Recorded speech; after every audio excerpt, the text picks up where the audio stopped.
A educação vive um desafio nos dias atuais. Com a suspensão das aulas presenciais por conta da pandemia do novo coronavírus, escolas e instituições de ensino superior recorrem ao ensino remoto para seguir o ano letivo.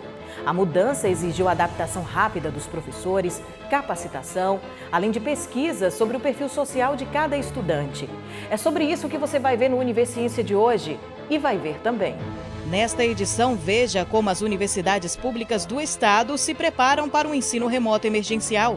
No Papo Ciência, coordenador de estratégias de ensino da Secretaria da Educação fala com a gente sobre os desafios do ensino remoto no estado. E ainda, música e cidadania na Orquestra Sinfônica da Universidade Estadual de Feira de Santana.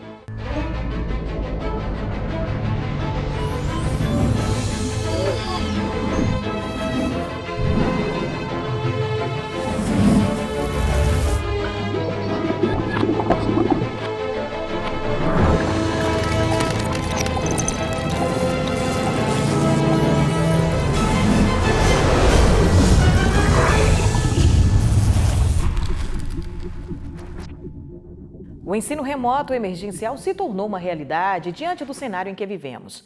No início do mês de setembro, a Universidade Estadual do Sudoeste da Bahia aprovou a resolução do CONCEP que regulamenta a modalidade.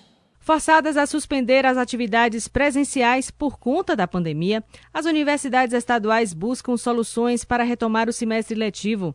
Em caráter excepcional, o Ministério da Educação autorizou a substituição das disciplinas presenciais por atividades remotas. A Universidade Estadual do Sudoeste da Bahia já se prepara para oferecer essa nova modalidade de ensino aos estudantes. Nós chegamos à marca agora de 850 professores inscritos no nosso curso de formação. Então, são em torno de 80% dos professores da UESB estarão se capacitando, se organizando, se preparando, organizando o planejamento da sua disciplina, conhecendo as plataformas virtuais de aprendizagem, para que possa, de uma forma muito qualitativa, retomar as atividades de ensino de graduação. Para atender às demandas dos alunos que precisam ingressar no ensino remoto emergencial, a UESB lançou edital para concessão de auxílios de inclusão digital para discentes dos cursos de graduação. Então, estamos dando encaminhamento àquelas diversas ações ali previstas. A primeira e mais significativa delas, porque envolve um montante de recursos significativos, é o edital de inclusão digital, que teve, inclusive, prorrogado o seu prazo para inscrição de alunos. Era dia 21, nós prorrogamos até amanhã, dia 24 de setembro. Esse edital ele prevê 3 modalidades de auxílio, né? A possibilidade, né, do aluno adquirir, né, algum equipamento, algum material, algum recurso, né, que possa viabilizar, né, o acesso dele às aulas do ensino remoto. Um outro auxílio, que é na modalidade, essa é a modalidade 2. Modalidade 1 envolve o auxílio para acesso à internet, e criamos uma terceira modalidade, que é para aquele aluno que mora na zona rural, num local onde não chega nem o sinal da internet. E ele vai ter que, de algum modo, criar condições para ter acesso a esse sinal, a essa rede. Para que a comunidade acadêmica possa acompanhar todas as informações sobre esse formato excepcional de ensino adotado pela UESB, foi lançado o site do Ensino Remoto Emergencial. A página concentra todos os detalhes dessa nova modalidade, como os documentos que regulamentam as ações que estão sendo desenvolvidas nesse período, editais e seleções. Além disso, há espaço destinado para as dúvidas mais frequentes e ainda possibilita o acesso às últimas notícias sobre os encaminhamentos realizados pela instituição relacionados ao ensino remoto. As adversidades impostas pelo distanciamento social, além do agravamento da crise sanitária e pelo grande percentual de estudantes em vulnerabilidade social, foram temas centrais discutidos durante o regulamento do ensino remoto na universidade. A expectativa é de que o auxílio de inclusão digital possa atender às necessidades de centenas de alunos que aguardam pela continuidade das atividades acadêmicas. Nós estamos chegando a um quantitativo aproximado de 850 inscritos no edital, né? As inscrições continuam abertas, e são realizadas apenas pelo preenchimento do formulário online, né? Que está sendo indicado no próprio edital, né? e a gente está esperando ainda que esse número aumente, chegue aproximadamente ao que nós previmos quando fizemos o edital, que é em torno de 1.000 e poucos alunos que vão ser contemplados, porque precisam desses recursos. A gente aproveita e convida a todos os discentes dos cursos de graduação em situação de vulnerabilidade socioeconômica que possam acessar o nosso edital na página da universidade, pegar as principais informações e ele pode ali concorrer, né, no edital a uma bolsa, uma bolsa auxílio no valor de R$ 800 para a compra de equipamento, ou um tablet, notebook ou computador de mesa, e também tem uma modalidade de bolsa para plano de dados móveis, né? Então, a gente entende e sabemos pelo nosso diagnóstico que nós temos um percentual significativo de estudantes em situação de vulnerabilidade socioeconômica que terão, obviamente, dificuldades de acesso à internet, de ter equipamentos, e a universidade, de uma forma inclusiva, está proporcionando, a partir desse edital, a possibilidade desses discentes, né, serem incluídos também no ensino remoto. E no Papo Ciência de hoje, a gente segue falando a respeito do ensino remoto emergencial e conversamos com o superintendente de programas e projetos estratégicos da Secretaria da Educação do Estado da Bahia, Márcio Gomes, que traz para a gente um panorama completo a respeito do assunto aqui no estado. A pauta, né, do ensino remoto emergencial é uma alternativa diante de todo esse cenário que nós estamos convivendo diante da pandemia, né? Desde março para cá, o sistema educacional do país todo ele sofre uma experiência inusitada, inédita, que é justamente a suspensão das atividades de ensino-aprendizagem presencial. E aí, naturalmente, os desafios que estão postos para a educação básica e para a educação superior é encontrar alternativas, primeiro, de manter, né, essa luz acesa de nossa juventude, de nossos estudantes, com relação ao processo de aprendizagem e de formação.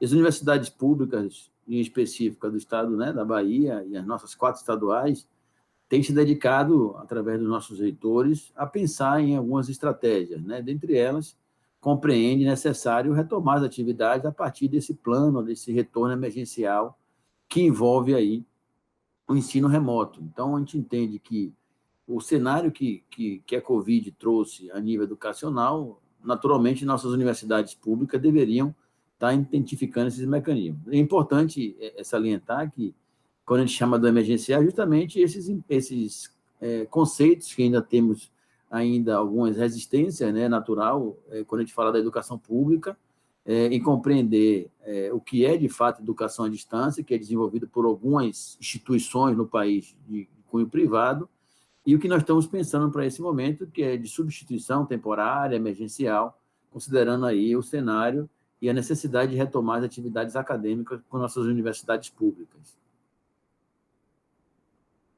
Márcio, muita gente tem comentado que o ensino remoto ele vai passar a fazer parte da educação brasileira, mesmo passando a pandemia ou esse período que a gente está enfrentando. Como o governo do estado ele pretende ou avalia essa questão, se tem se preparado para poder estar investindo mais nessa área, avaliando não só a questão socioeconômica de professores, mas também o perfil do estudante para essa questão?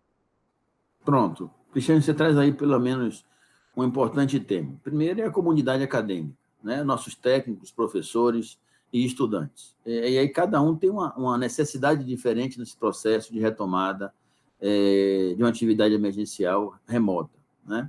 Eu reforço sempre assim, que nessa agenda que envolve o trabalho remoto, a educação à distância, o Estado da Bahia vem desenvolvendo alguns projetos, naturalmente, dentro da educação básica, que é justamente a preparação dos nossos professores, quadro de professores. Isso, desde 2016, a Bahia vem desenvolvendo ações específicas que envolvem, né, plataformas digitais, aproximação de tecnologias, de ações mediadas por tecnologias. Então, é uma experiência.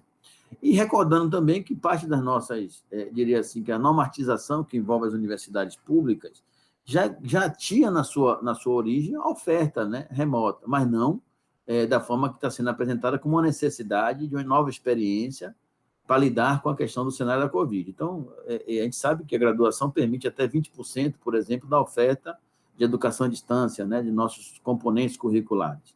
E aí a Bahia através do governo do Estado, tem sim pensado, e essa agenda tem sido uma agenda de diálogo permanente com os nossos reitores, né? O nosso reitor Luiz Otávio, que representa o Fórum de Reitores das Universidades Públicas do Estado, tem pautado, sim, que vai desde a questão da formação de professores, como a gente citou aqui anteriormente, como a questão da inclusão digital de nossos estudantes, técnicos e também professores. Então, são agendas que, de fato, merecem um devido cuidado, devido olhar com relação ao nosso planejamento orçamentário do ano também, e aí, diante da baixa arrecadação, isso impacta em algum momento, mas a gente entende que são pautas importantes e que estão dentro da pauta do Estado, né?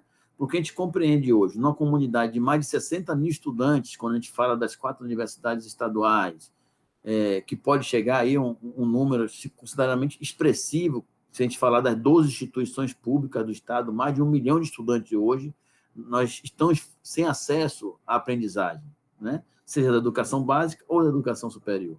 Então, o primeiro ponto é identificar isso, e esse cuidado a gente tem percebido pelas universidades, né? Todas as universidades, principalmente as 4 estaduais, desenvolveram pesquisas, foram na comunidade acadêmica buscar informações de qual o perfil do nosso público hoje, com relação à conectividade, com relação ao acesso, com relação à formação específica que envolve as tecnologias. Então, isso parte de um diagnóstico, né, para pensar nas estratégias que estão sendo adotadas. E o governo, não diferente disso, se você observar no Diário Oficial de hoje, também identifica que a pauta, por exemplo, da conectividade, Cristiane, é uma pauta hoje de direito social. A gente sabe que o país, de uma maneira geral, não teve olhar ampliado para investir nas tecnologias ou na ampliação do acesso, por exemplo, à internet, né? Então, hoje a gente entende, diante da situação que nós convivemos, que o acesso às redes sociais também é uma política, uma ação de direito social.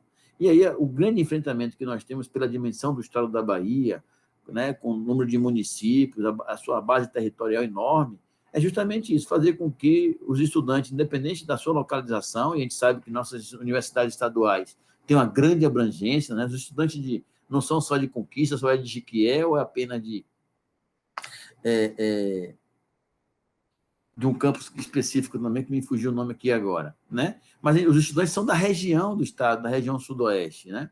E isso provoca justamente isso. Pensar no retorno emergencial significa dar condição também, em alguma medida, aquele estudante que está lá em Guanambi, Caetité, né, e outras cidades que estão próximas da região sudoeste, precisem também do acesso, um acesso adequado, uma condição adequada, para ter a sua garantia do ensino-aprendizagem no processo formativo. Então, a gente sabe que esses são desafios que estão postos e o governo tem dialogado com os reitores. Quando eu estava falando da publicação do Diário Oficial de hoje, me perdoe, Cristiane, que fala sobre isso. Nós temos a rede de governo e nós estamos apontando assim, se a rede de governo não é suficiente para esse momento garantir a conectividade, né, nos processos que envolvem a gestão pública, que envolve os nossos estudantes, a gente abre a possibilidade dos órgãos públicos contratar também outras medidas, outras alternativas de acessibilidade e conectividade. Então, isso é uma ação estratégica, né, estruturante, para pensar essa política também, que é uma política hoje que garante o direito da aprendizagem, o direito da formação de nossos estudantes. Márcio, na sua opinião, como é que você vê essa questão do ensino remoto emergencial? A gente conquistou coisas, perdeu outras, qual a avaliação que você faz a respeito? Cristiane, o ensino remoto, na verdade, como eu tinha falado, nos últimos, diria assim, 6, 8 anos, em alguma medida o governo federal teve investimento com as universidades públicas, né? Com algum tipo de incentivo ou de indução desse parque tecnológico, vou chamar assim de parque tecnológico. Então, algumas de nossas universidades estaduais têm hoje, diria assim, minimamente, condições de uma oferta de educação à distância, né? E é isso que nós estamos falando nesse momento. Naturalmente, o semestre emergencial, né, o retorno da atividade remota emergencial, coloca justamente em avaliação essas estruturas que, em alguma medida, eram pontuais, não eram tão específicas na rotina da universidade. E naturalmente, o ensino remoto traz diversos desafios. E eu acho que um dos maiores é lidar justamente com a tecnologia. Então, a formação de professores ele é central para poder justamente sanar algumas das questões que envolvem aí a qualidade do ensino, que envolve a questão da equidade, que envolve o acesso, né, de nossos estudantes e diria, quem sabe, a sua formação, minha formação possivelmente não teve na sua graduação algo tão específico que envolvesse o trabalho remoto, a atividade remota, né?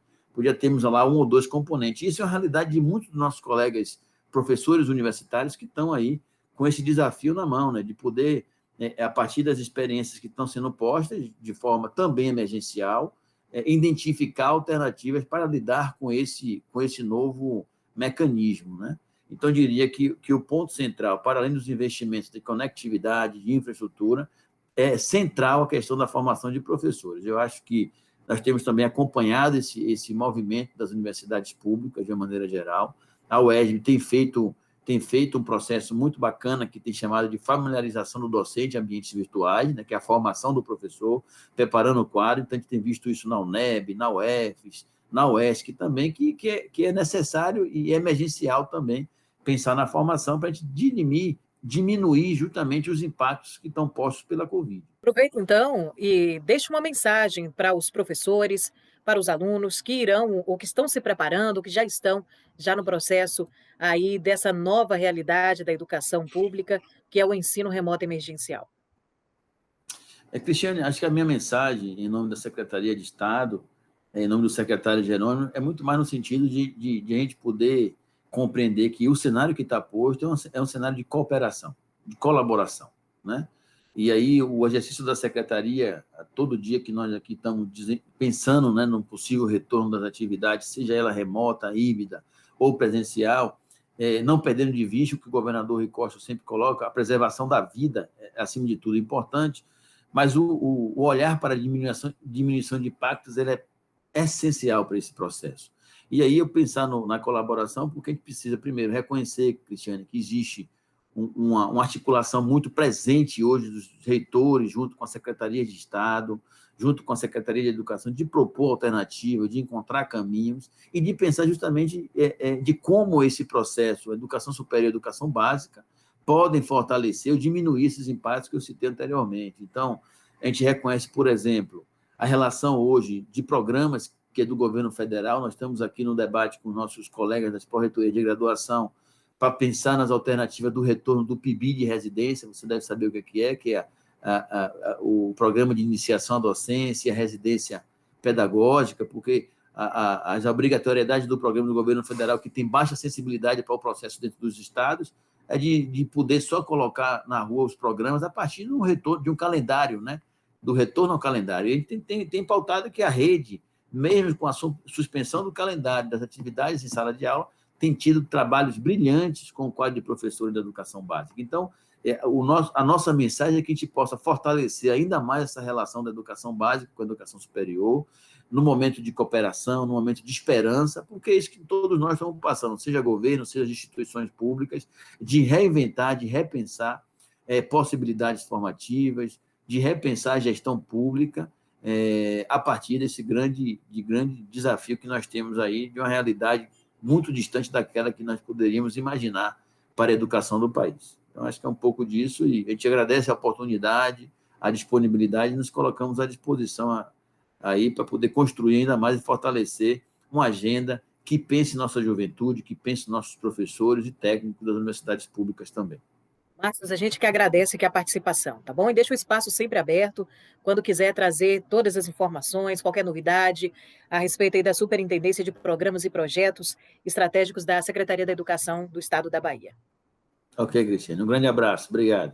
E daqui a pouco voltamos com mais Universiência, trazendo sempre muitas informações a respeito da importância da pesquisa científica dentro das universidades públicas. Não saia daí.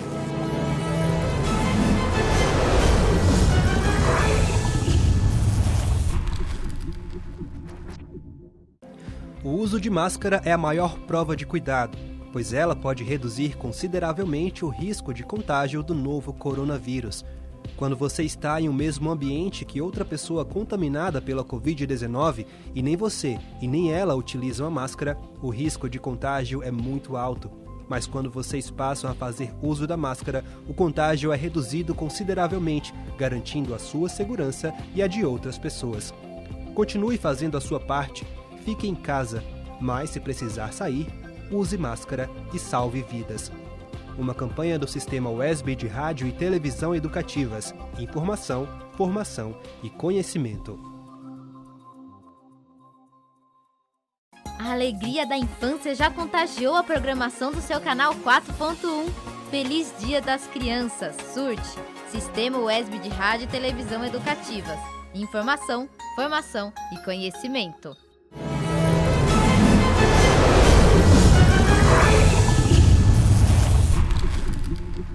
E a gente volta esse bloco do Universiência ainda falando a respeito do ensino remoto nas universidades estaduais baianas. Inclusive, uma pesquisadora da Universidade Estadual da Bahia, do Campus 3, realiza uma pesquisa bem interessante a respeito do assunto. Vamos conferir na entrevista? A gente agora vai conversar com a professora Edilane Carvalho Teles, que é professora da Universidade do Estado da Bahia, Campus 3, e desenvolve uma pesquisa na área de ensino remoto. Não é isso, professora? Explica para a gente como é que está sendo essa pesquisa. Bom, essa pesquisa iniciou em março, quando começamos o período da pandemia, e aí identificamos que, com o fechamento das escolas e o ensino presencial, precisávamos compreender um pouco do que estava acontecendo, tanto na educação básica e como no ensino superior, apesar da Universidade do Estado da Bahia ainda não ter retornado às aulas no modo remoto.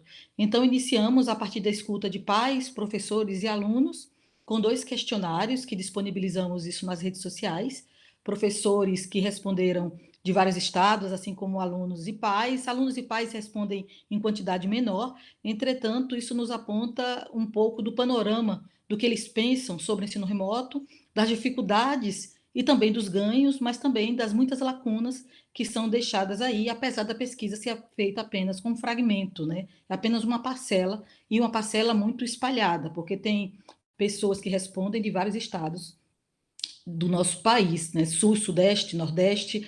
Dá para a gente um panorama, mas ao mesmo tempo se torna um fragmento, mas é um fragmento importante para compreender sobre o ensino remoto. Professora, na sua opinião, como pesquisadora, está realizando essa pesquisa, diante do cenário que a gente vive, o ensino remoto, ele veio para ficar? Eu espero que não, porque ele apresenta muitas lacunas. A gente sabe, agora, por exemplo, de manhã está acontecendo a entrevista sobre essa resolução do CNE, ou lei, né, que prolonga o ensino remoto por mais um ano, até 2021. Isso é, no mínimo, preocupante. A gente precisa entender o que está acontecendo, e se entende o que está acontecendo com pesquisas, com escuta, com acompanhamento. Então, os acompanhamentos, assim como as respostas, têm demonstrado que muitas fragilidades, lacunas sobre a aprendizagem e o cumprimento do currículo oficial em todos os segmentos de ensino estão comprometidos. A aprendizagem, sim. Foi positivo? Aí a gente não sabe.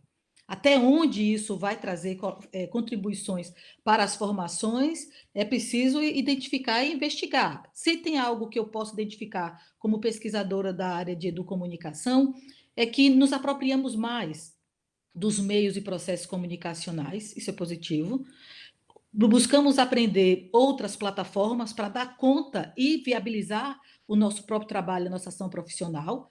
Ou seja, as redes sociais e as telas tornaram-se as nossas janelas para o mundo, mas também tem um lado negativo. O excesso de telas também tem um efeito negativo sobre a nossa saúde mental, física, visual, assim como um distanciamento entre as pessoas, porque as nossas relações elas não são construídas só através com uma tela no meio, né, ou através das telas. A gente precisa de uma outra interação e não apenas filtrado, né, como diz um filósofo italiano chamado Tagliapietra. Não é apenas um filtrado pelas telas. Nós somos seres humanos e precisamos dessa interação para o nosso processo de ensino e aprendizagem, assim como lidar com as coisas do mundo, né? Então, o ensino remoto veio para ficar?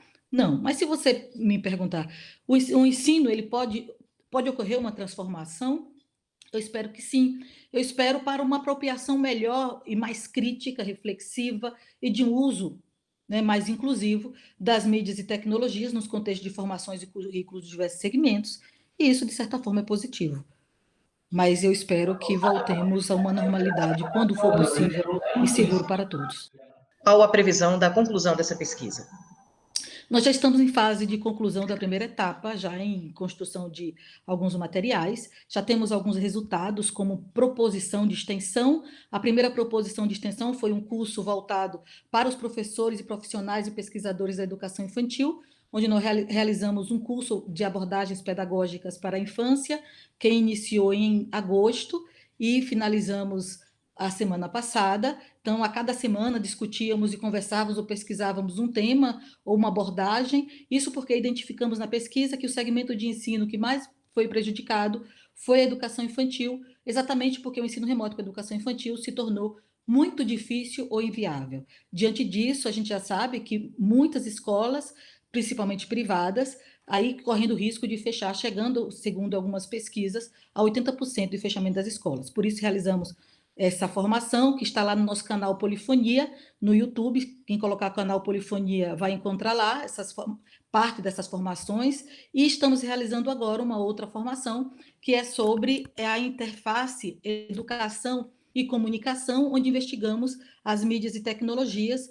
Iniciamos a semana passada, no dia 29, com uma conversa sobre essa interface. Estamos realizando essa formação em parceria com o grupo de pesquisa da USP, Mediações Educomunicativas, que é coordenado pelo professor Adilson Citelli, o meu grupo, Polifonia, e um grupo de professores que atuam com rádio comunitárias e projetos de educomunicação com rádio lá em Goiânia. Então, realizamos esse trabalho de pesquisa juntos para entender um pouco a interface educação e comunicação, imbricamento com as mídias e tecnologias nesse processo, né, não só de entendimento do ensino remoto, mas da possibilidade de um ensino híbrido, de uma educação à distância, mas com cuidado e responsabilidade, né, respeitando aí não só os conceitos, mas os meandros teórico-metodológicos que nos ajudam a pensar e agir melhor na educação. Mas a gente não podia deixar de perguntar, professora, sobre essa questão do decreto do Ministério da Educação prorrogando o ensino remoto até o ano de 2021. Como é que a senhora vê também essa questão? Vi ontem, estou perdendo a entrevista agora, com preocupação. Com preocupação porque se o ensino remoto não aconteceu para uma parcela considerável da população brasileira, que é a maioria que estão nas instituições públicas, como se prorroga isso? Outra coisa que devemos questionar é como realizar 2 anos em 1 com o ensino remoto. E o ensino remoto, ele funcionou? É uma interrogação. Público e privado funcionou ou parcialmente continuamos o processo e a realização dos trabalhos nas instituições de ensino?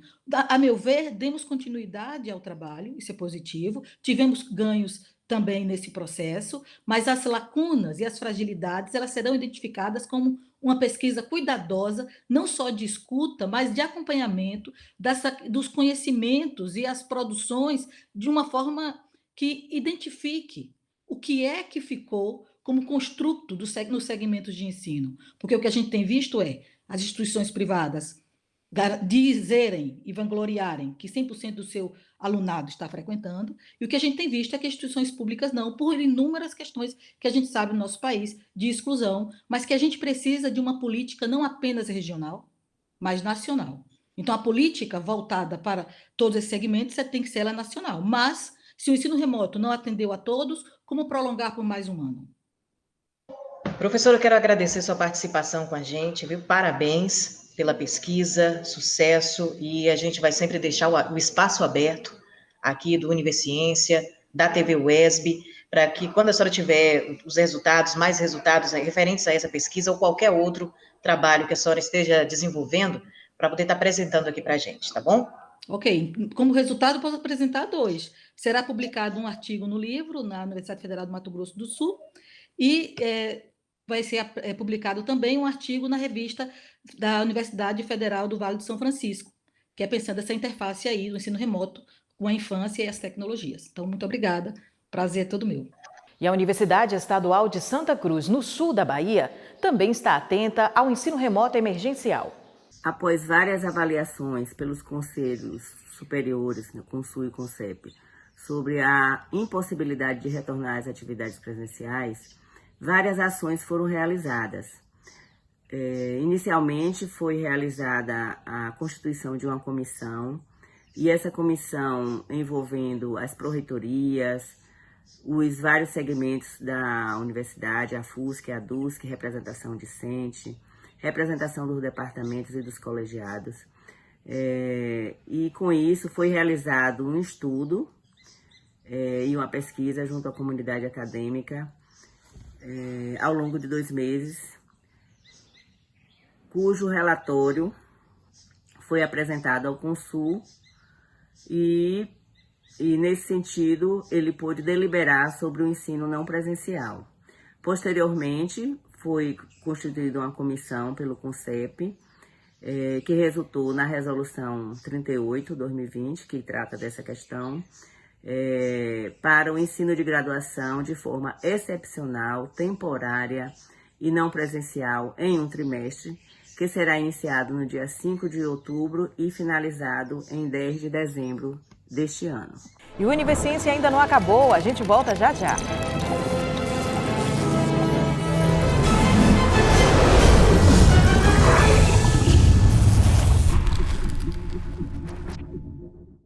Jornalismo dinâmico, focado nas demandas locais e a cada dia mais próximo da comunidade.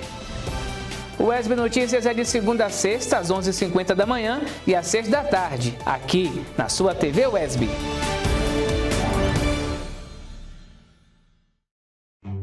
Dengue, chikungunya e zika.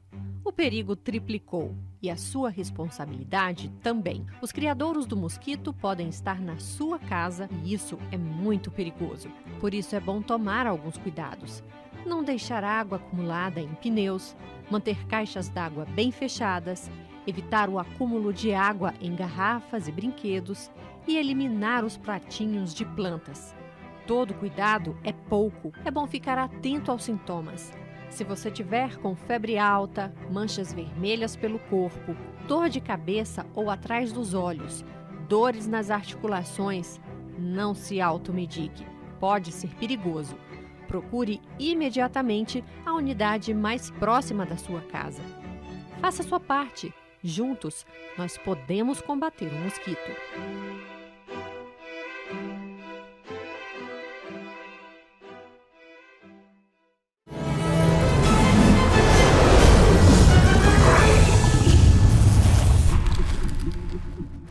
E agora a gente muda de assunto para falar a respeito de um evento realizado pela Universidade Estadual de Santa Cruz, que objetiva a divulgação e a valorização da pesquisa científica. O 15º Simpósio de Biologia do Sul da Bahia com o tema A Ciência Não Para aconteceu entre o dia 6 e 9 de outubro, na Universidade Estadual de Santa Cruz, UESP. O objetivo principal do evento foi mostrar os caminhos para combater a pandemia e lutar contra o desmonte enfrentado na pesquisa e a precarização da educação. O simpósio ofereceu oficinas, mesas redondas e palestras, e procurou falar sobre temas como a saúde física e mental dos pesquisadores e profissionais de saúde, o sucateamento da pesquisa no Brasil e na Bahia, a pseudociência e seus impactos na formação profissional e a atuação da UESC na popularização da ciência. O evento foi organizado pelo Diretório Acadêmico, Departamento e Colegiado de Ciências Biológicas e teve como público-alvo os estudantes de graduação em licenciatura e bacharelado em Ciências Biológicas e áreas afins.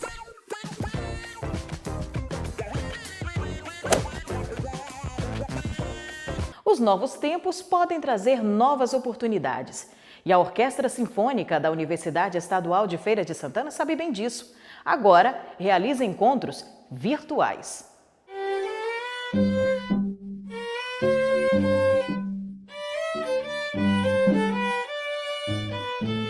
Hoje estamos começando de um jeito diferente, ouvindo um pouco de música para acalmar o coração. E essa apresentação que você acabou de ver e ouvir é da Orquestra Sinfônica da Universidade Estadual de Feira de Santana.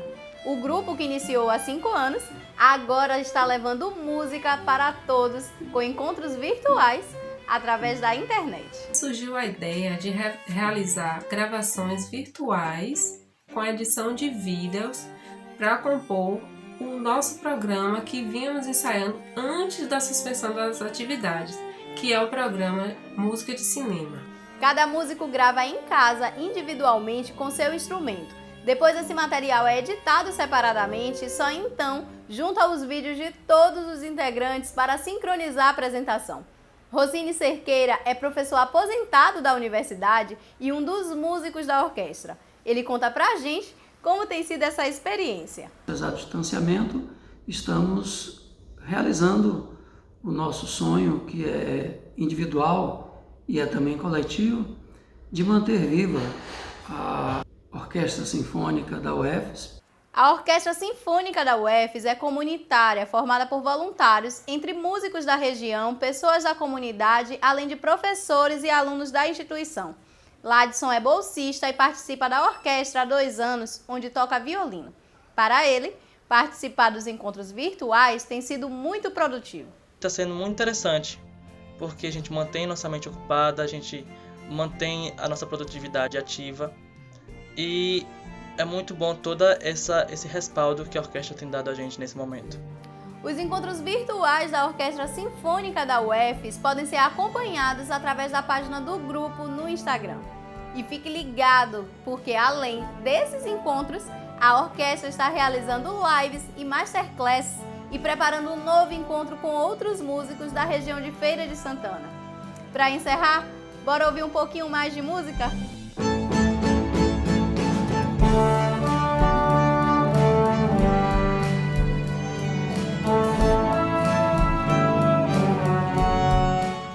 E o Universiência de hoje fica por aqui. A gente se encontra na próxima edição. Tchau, tchau!